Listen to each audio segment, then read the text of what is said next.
¿Cómo están? Muy buenas tardes. Hoy es jueves 4 de marzo. Los saludamos con mucho gusto aquí en la UNAM Responde, recordando lo importante que es cuidar no solamente nuestra salud física, sino también la emocional y la mental. Recordemos que pues aunque las actividades se vayan incrementando de forma paulatina, la pandemia no ha terminado y debemos seguir actuando responsable y conscientemente con respecto a todos los cuidados que ya conocemos.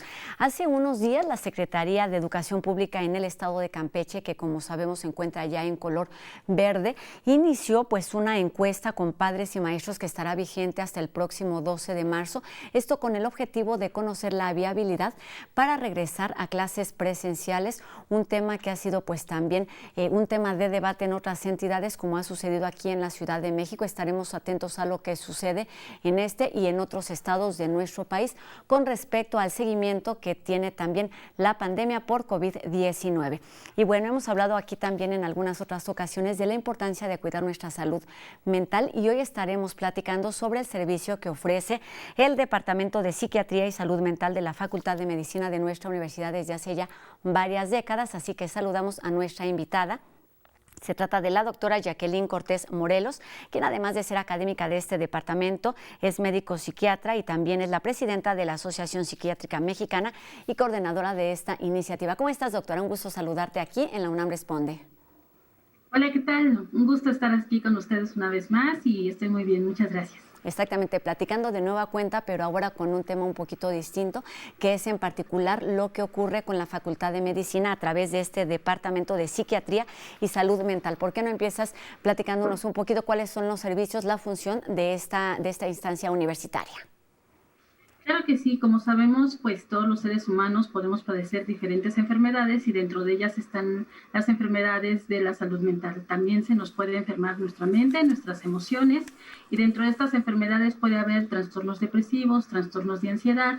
Ahorita con todo este impacto de la pandemia también puede haber duelos que se pueden complicar o pueden ser duelos normales y para poder dar atención a la comunidad universitaria está el Departamento de Psiquiatría y Salud Mental, específicamente la clínica del programa de Psiquiatría y Salud Mental, que está integrada principalmente por un grupo de psiquiatras que atendemos a nuestros pacientes, hacemos una valoración diagnóstica, identificamos cuál es el diagnóstico que aqueja al usuario que llega a solicitarnos la atención y una vez que identificamos qué es lo que tiene, les brindamos la atención psiquiátrica.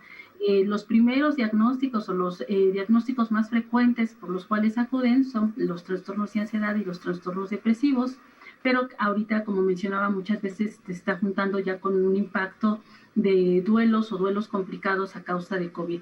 En este departamento, además de que damos la atención los médicos psiquiatras, también contamos con el apoyo del equipo de psicología y el equipo de trabajo social, quienes además brindan talleres psicoeducativos que nos ayudan a poder contender con todo lo que estamos viviendo ahorita por el confinamiento y por la pandemia.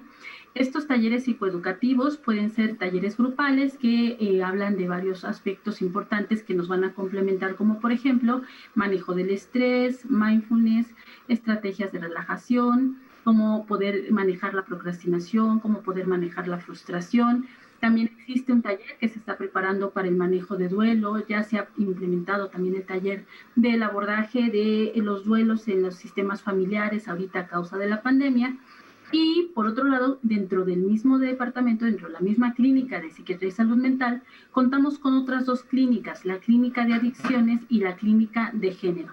En la clínica de adicciones, una vez que valoramos al paciente, si vemos que tiene algún problema o algún trastorno con el uso de sustancias, lo canalizamos a la clínica de adicciones para que se le brinde la atención integral.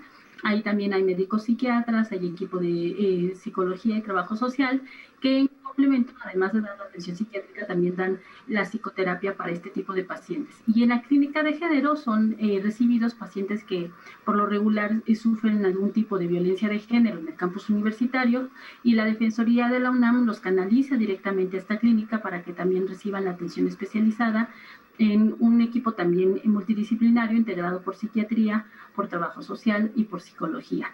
De tal forma que nosotros tratamos de apoyar a todos los pacientes universitarios, que sí es muy importante dejar claro que son universitarios activos, que estén estudiando en alguna de las facultades o en algunas de las escuelas de la UNAM, pues que nos puedan en un momento dado solicitar la ayuda, pues estamos ahí para servir. Comunidad activa, pero no necesariamente solo estudiantes, ¿verdad? No, aunque la mayoría de los alumnos que nos solicitan son estudiantes y sí tenemos una población que cubrimos bastante amplia, porque cubrimos a todos los estudiantes que están, por ejemplo, en la secundaria, que está en la preparatoria número 2, se conoce como iniciación universitaria, es la única prepa que tiene secundaria, ya tenemos chiquitos que nos llegan a solicitar apoyo emocional de esa secundaria. Atendemos a todos los que solicitan de las diferentes escuelas nacionales preparatorias, desde la 1 hasta la 9, o los colegios de ciencias humanidades, los SHs, también atendemos a esta población, a todas las licenciaturas, tanto las que están en Ciudad Universitaria, las diferentes facultades, como las facultades de estudios superiores que están en Acatlán, Zaragoza, Iztacala, Aragón, y a los que estén estudiando también posgrados o que estén en algunas otras sedes dentro del interior de la República que también sean comunidad universitaria. Siempre solicitamos algún tipo de comprobante que nos avale que el estudiante está activo en ese momento, ya que no nos daríamos abasto si atendiéramos también a la población de exalumnos. Solamente atendemos a población universitaria activa. Y dentro de esta población también podemos atender al personal, aunque definitivamente pues la población estudiantil es la que más nos demanda. Los busca. Doctora, ¿cuáles son o cómo podemos estar alertas a estos indicadores que nos deben decir que debemos acudir a este departamento de psiquiatría con el objetivo de pues atender nuestra salud mental y emocional? Ay, qué bueno que lo menciona Rosa, porque eso es bien importante. Casi siempre hay un estigma muy marcado hacia la psiquiatría. Cuando hablamos de un departamento de psiquiatría y salud mental, las personas dicen, ¿cómo? Si no estoy loco o si no estoy loca, ir al psiquiatra, pues eso nada más la gente loca. O hay mucho estigma hacia el tratamiento que manejamos, tratamientos antidepresivos o tratamientos que manejamos a nivel farmacológico. Y bueno, para empezar, pues eso es un mito. Los psiquiatras no atendemos a personas que solamente tengan esquizofrenia, que coloquialmente se conoce como locura, sino que la gran mayoría de nuestros pacientes son estudiantes que están sufriendo de trastornos depresivos mayores o trastornos de ansiedad. ¿Y cómo lo podemos identificar? Cuando mis emociones, se llama depresión, puede ser tristeza, falta de energía, de motivación, en un momento dado pérdida de la capacidad para poder disfrutar de la vida, alteraciones en el sueño, en el apetito, alteraciones en la autoconfianza, ideas de culpa, inseguridad.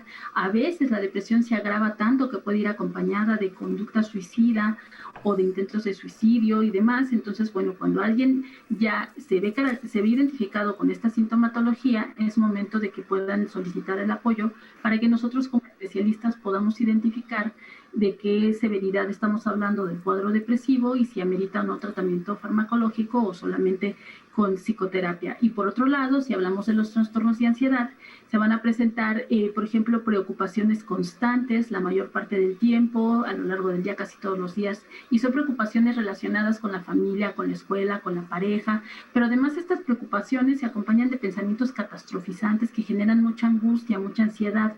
Siempre las personas cuando están muy ansiosas tienden a esperar los peores resultados, esperar los peores escenarios, las peores consecuencias, y no es raro que estén tensos, que tengan tensión en el cuello, en la espalda, que tensen los maxilares, que de repente hasta rechinen los dientes de tanta tensión, llegan a sentir sensación de nudo en la garganta, presión en el pecho, taquicardia, colitis nerviosas, les sudan las manos, muerden pellejitos, y a veces es tan intensa la ansiedad que hay quien padece ataques de pánico o crisis de ansiedad. Es decir, que de manera súbita, sin esperarlo siquiera, de repente tienen la sensación de que algo muy malo les pueda pasar a ellos o a alguien más y tienen ganas de llorar, gritar, salir corriendo, sienten que en ese momento se pueden morir, pueden perder la razón, y quien tiene una crisis de ansiedad no se la desea ni a su peor enemigo y no quisiera volver a presentar otra. Entonces, estas personas que tienden a ser muy ansiosas, de repente se ponen muy ansiosas a la hora de presentar algún examen. Estudian perfectamente y se ponen tan ansiosas que se bloquean y se les olvida y tienen malos resultados a pesar de haber estudiado bien. O de repente sudan tanto que mojan el examen cuando llega a ser presencial o en papel, o de repente llegan a tener tanta ansiedad que llegan a tener un pánico para hablar en público. Eso se llama fobia social. Les da una angustia y un miedo desproporcionado a participar, a presentar exposiciones, a incluso hablar y decir presente y pasar la lista o abrir su cámara. Entonces, cuando son el foco de atención, sufren tanto y les da un miedo tan fuerte, tan irracional, que por eso se llama fobia social, que eso les da alteraciones en su funcionamiento académico o ambiental. Entonces, la clave está en el funcionamiento.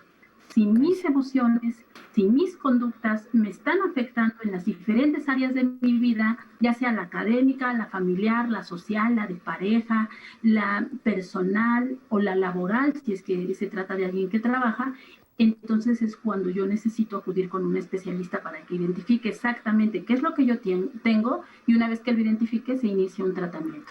El tratamiento la mayoría de las veces es con Doctora, antes de esto, me gustaría detenerme un poquito más en este tema, ahora que estás mencionando, pues todas estas cuestiones que tienen que ver o donde debemos poner atención es cuando está impactando ya nuestra conducta o en nuestro funcionamiento. Me gustaría que nos ayudaras a entender y a identificar dentro de todo ese amplio abanico de emociones que podemos manifestar como seres humanos, a darles un reconocimiento y a ponerlos, vamos, como en su justo sitio, porque no siempre se trata de cuestiones que tienen que ver con trastornos emocionales, aunque los estemos presentando. Ayúdanos un poquito con este panorama completo y para no tenerle miedo a las emociones que tenemos, porque no necesariamente son negativas como los hemos calificado mucho tiempo. No, excelente punto, Rosa, porque sí hay que diferenciar las emociones normales de las enfermizas. Justo ahorita, pues muchas personas podemos tener ansiedad. La ansiedad es normal, la tristeza es normal, el enojo, son emociones que tenemos y que tienen una función. La tristeza nos puede ayudar a reflexionar, a pensar qué hicimos bien, qué hicimos mal, que nos trajo tal o cual resultado, el haber actuado de tal o cual manera. La ansiedad es una emoción que nos protege. Si nosotros salimos en la noche y vemos a alguien pues amenazante, pues nos vamos a poner ansiosos, y la ansiedad nos hace responder de forma adaptativa para protegernos y en un momento dado pelear o salir huyendo, o me escondo y me paralizo y ya que no veo peligro ya me voy de ahí. Entonces las emociones sí son normales, todos las tenemos. Cuando perdemos a un ser querido, esta pandemia nos ha traído muchos duelos. Cuando nosotros tenemos una pérdida, el proceso emocional normal por el cual vamos a salir adelante, que vamos a tener que atravesar para salir adelante, se llama duelo. Y los duelos son normales. Si yo perdí a un ser querido por culpa de la COVID, o si perdí a un ser querido por cualquier otra razón, o tuve una ruptura amorosa, o perdí mi trabajo, todos esos son pérdidas que me van a generar un duelo. Y entonces es normal que en un momento dado yo esté triste, llorando, pues si falleció un ser querido, pues es normal que esté llorando. Pero los duelos se complican cuando hay conducta suicida asociada. Por ejemplo, hay quien pierde a un ser querido y se quiere quitar la vida para alcanzar ese ser querido, y esto sí ya es un duelo complicado que amerita tratamiento.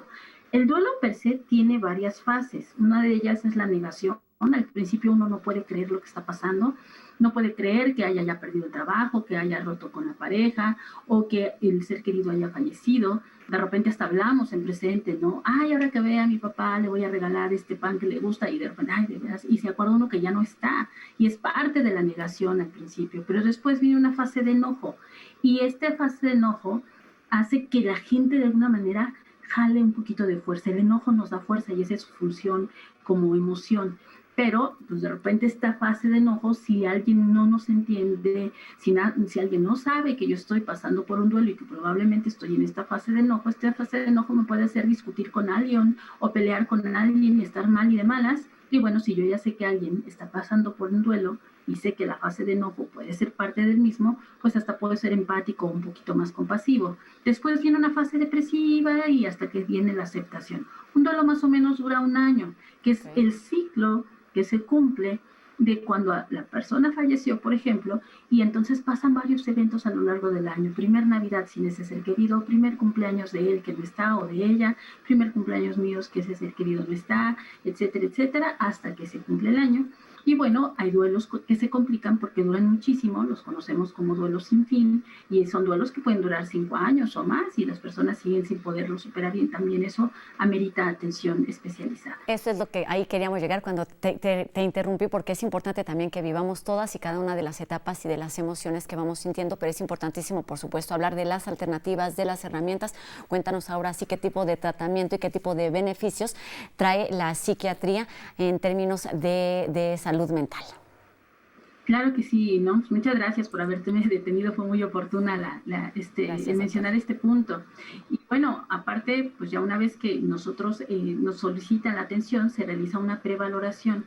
En esta prevaloración el médico determina si la persona amerita la atención solamente con un apoyo terapéutico, sin atención psiquiátrica, sin medicamento, y entonces los canalizan a los diferentes talleres que tenemos que están invirtiendo nuestro grupo de psicología y de trabajo social.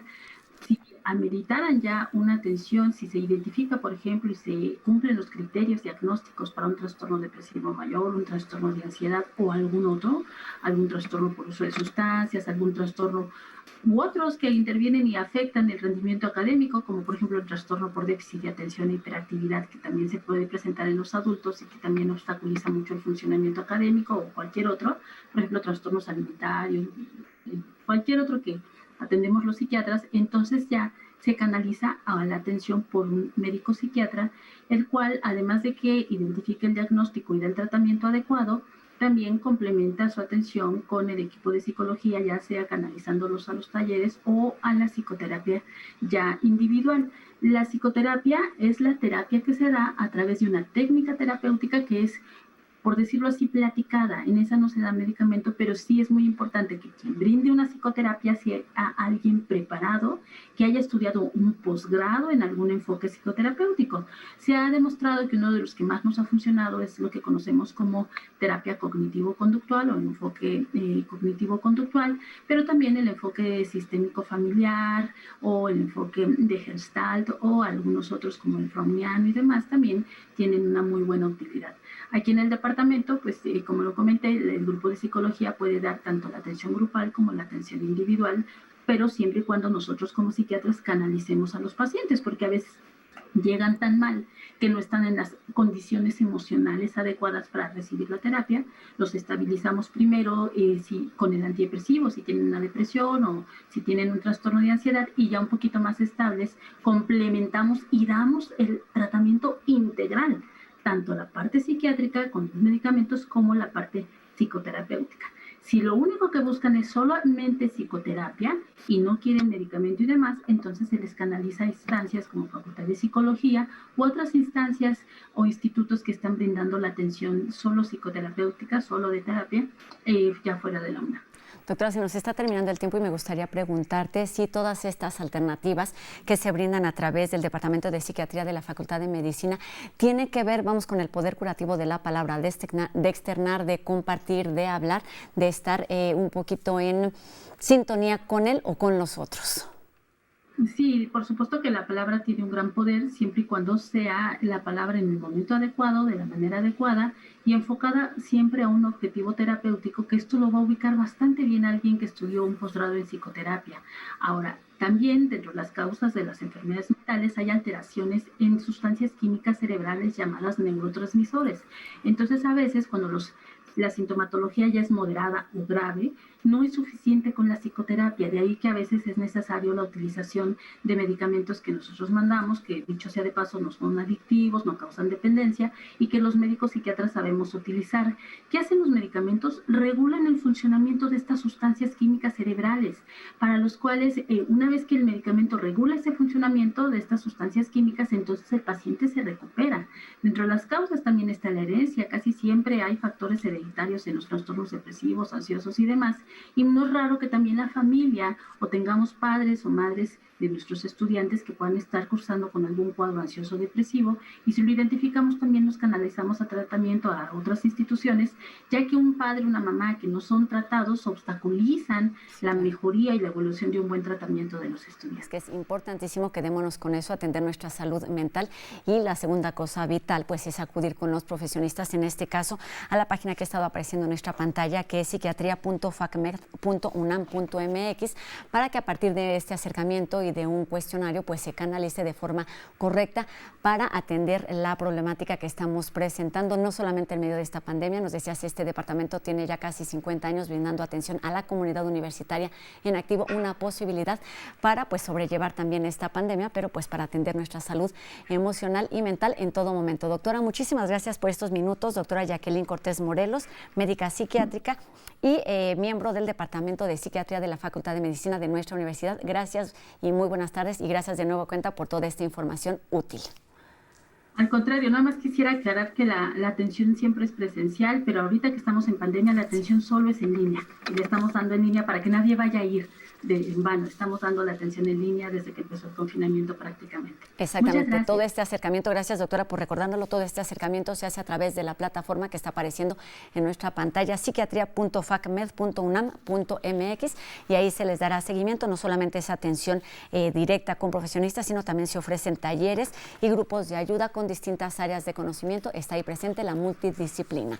Y tenemos más información aquí en la UNAM Responde. Vamos a ver qué nos preparó para esta tarde. Escuchemos la reflexión de la especialista en derechos humanos, Jacobo Dayan. De nuevo, el secretario general de Naciones Unidas levanta la voz, y como ha sido durante toda la pandemia, prácticamente nadie lo escucha.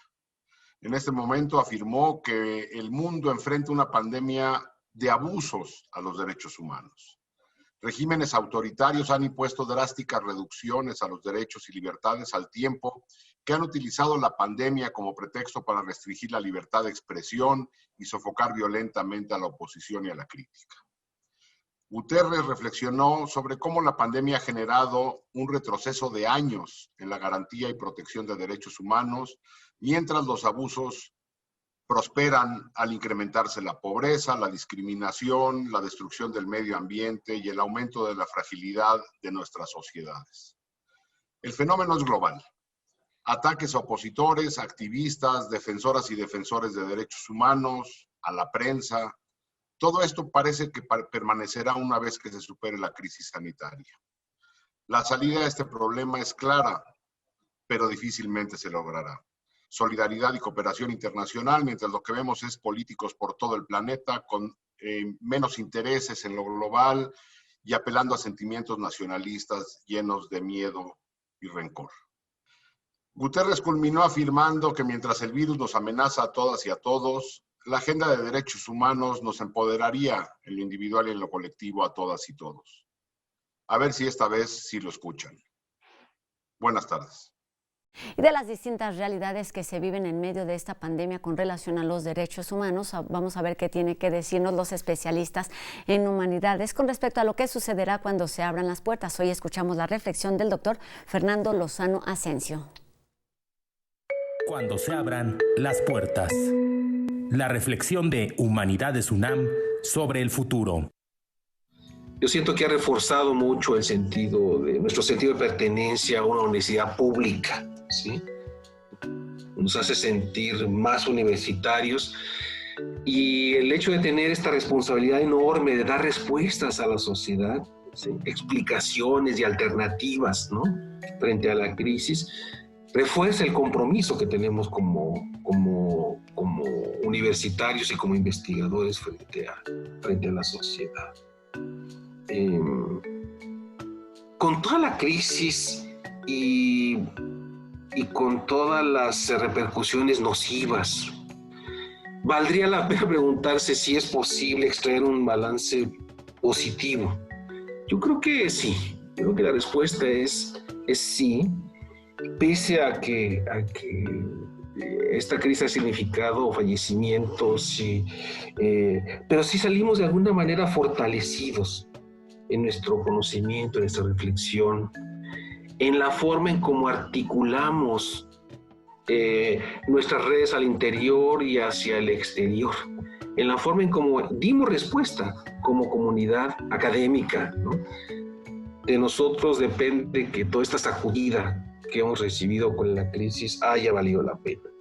Tenemos que darle continuidad a esas nuevas formas y a esa reflexión de trabajo que logramos durante este tiempo. Se abren nuevas oportunidades y nuevos retos. Es un momento distinto que implica echar a andar nuevas prácticas de trabajo. Humanidades UNAM, un nuevo nosotros.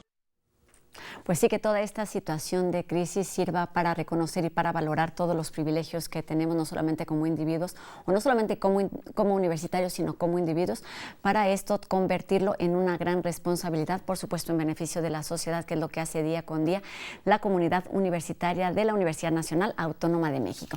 Y con esto terminamos una emisión más de la UNAM Responde. Recuerden que seguimos leyéndolos a través de todas nuestras redes sociales y los números de WhatsApp que ustedes ya conocen. Y recuerden que tenemos una cita mañana aquí a las 2:30 de la tarde en la UNAM Responde. Adiós.